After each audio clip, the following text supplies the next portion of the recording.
Good evening and welcome. So, as you can see, I am in front of my bookshelf again, and this time it is to celebrate Imbolc. And what Imbolc is, it's a very, very old traditional Gaelic festival or celebration, and it was primarily celebrated in European countries such as Ireland and Scotland.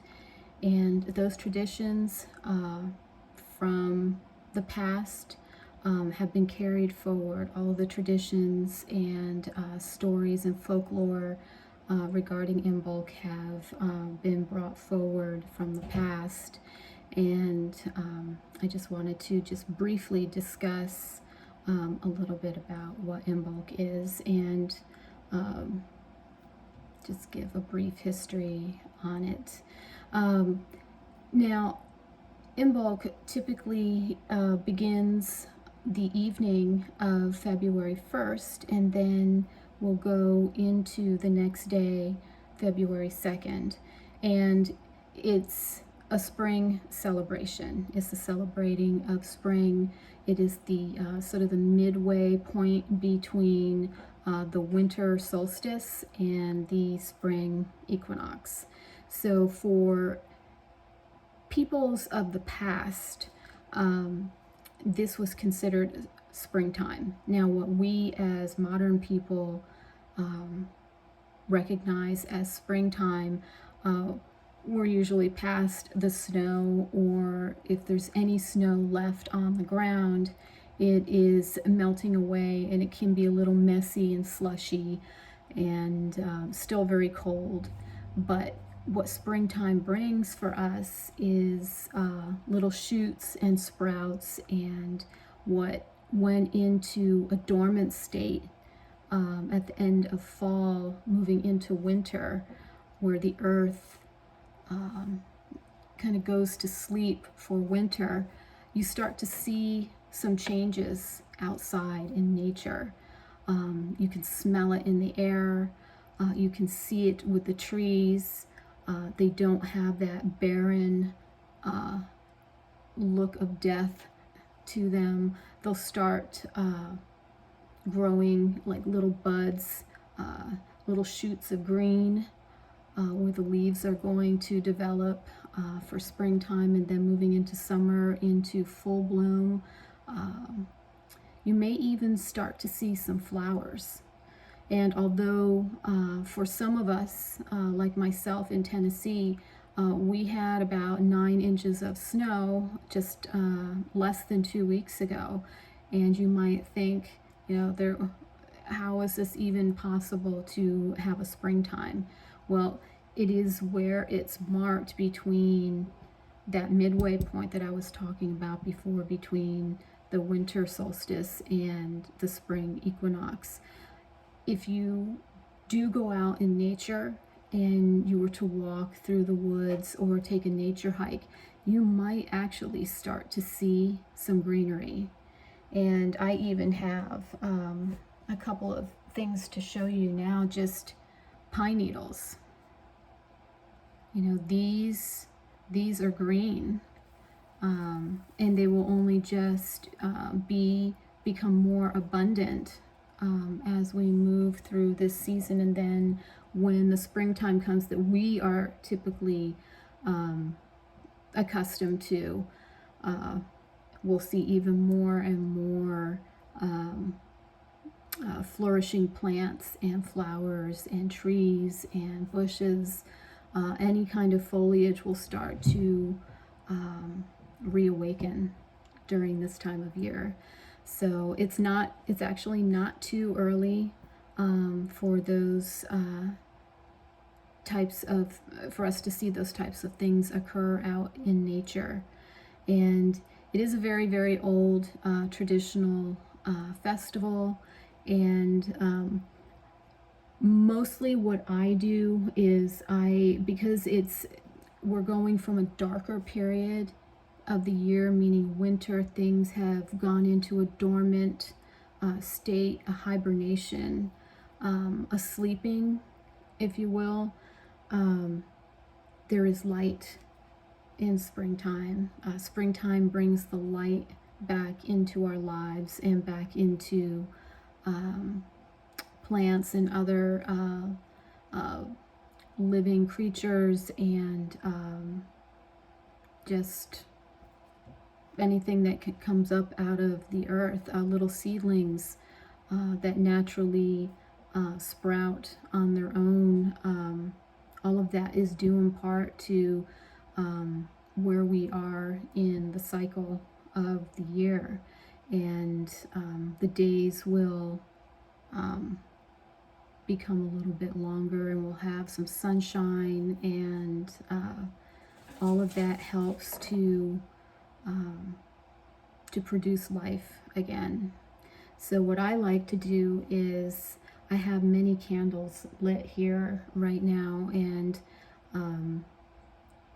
I like to have the natural candlelight. It sort of reminds me about how this time of year the light is coming back into our lives, and although it's just candlelight, it's nice to have it.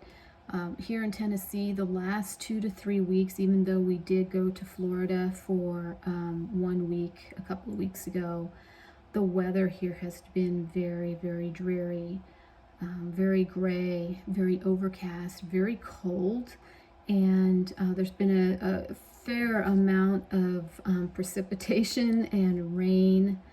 And although I tend to have a bit of a darker side to me, some people might think that I would like dreary, darker days.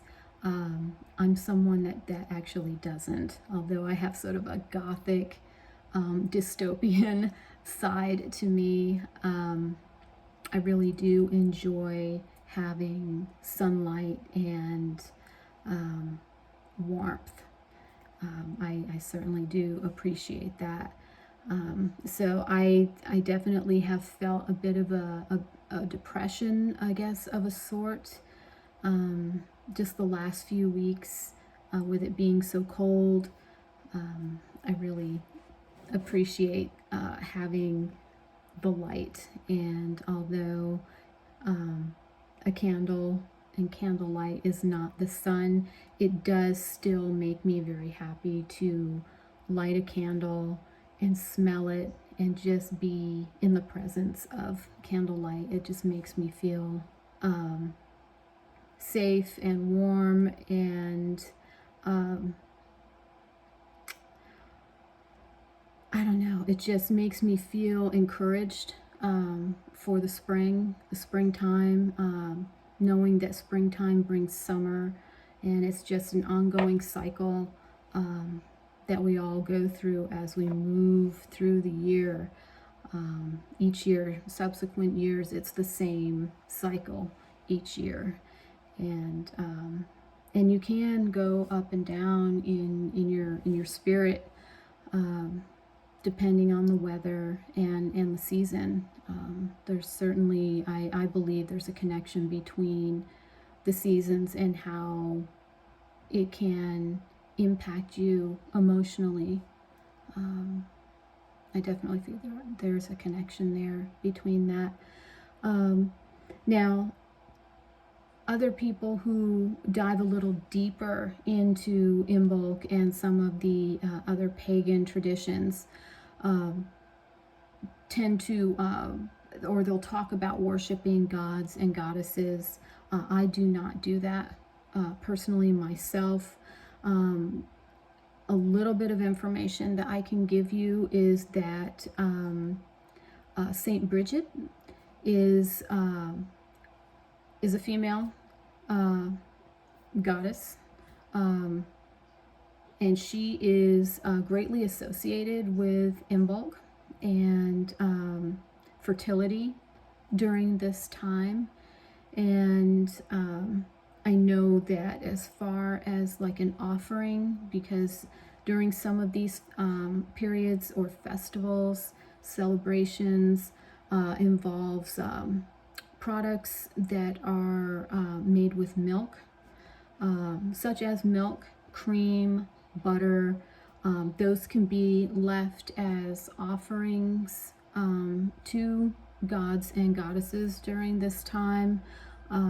If you don't leave an offering, you can get in your kitchen and bake or create something that has milk or cream or butter in it. And so as you're making whatever treat, or you're baking something, you can, as you're making that dish, think about your intention as you're making it, so that your intention is actually inside of what it is that you're making. So that can be your offering to whatever god or goddess, if you worship them or follow them, or revere them in some way. That is also something that people can do. If you're a vegan, that's okay too. You can still use like coconut milk, soy milk, or some other type of substitute that a vegan would normally use. Like for instance, I've got the vegan butter, which is primarily like a coconut oil, plant-based butter. So if I was going to make something and I wanted to think about my intentions for this time of year, or specifically this festival, this period of time in particular, I could work that, especially if it's something that maybe I'm making with my hands. You just work that into whatever it is that you're making, and just believe in that, and that can be your offering that you can have in your space, in your home. I don't necessarily consider this an altar. I'm not really an altar type person, but I definitely like to have a space where I can just sit and reflect or write in my journal. That's primarily what this space is for me. And you know, I'm just sharing my my ideas with you in terms of how I like to celebrate, and what I do to set up my space for this period. Some people don't have a space available, or maybe you can't do something like this, and that's okay. You know, even if you just had just a small little corner of a countertop, you could light a candle. I mean, people have candles in their homes, and you could just light one, and your intention can be recognized when you light that candle. Even going outside and just finding a pine cone in your yard, or maybe you took a walk and you found a pine cone, bring it home and just set it next to your candle. And if that's all that you can do, that's fine. There's nothing wrong with that. I even found holly leaves on a bush out by the trash compactor. And I picked some, I think it was around Yule, and I have a few that are still green, but I have this branch that hasn't really fared very well, but they have browned, but that's all right. I just removed it from my old what I had staged here. But I've got my crystals and some other little things. But, you know, this is just a calm space for me. And, you know, there's a lot of information on the internet, of course, and lots of other people with YouTube videos talking about Imbolc. So don't let me be your only stop for discovering more about Imbolc in this time of year. So I'm going to wrap it up there, and I appreciate you stopping by this evening and watching this video. And if you can, if you think about it, February 1st marks the beginning of it, and it does go into the next day. You know, if you're off or if you have to work in the morning, maybe take a look at the sunrise, or if you can get out and take a walk. If you have to work, if you can take a break and go outside and just walk and just breathe some fresh air, and maybe just take a look around, just be a little more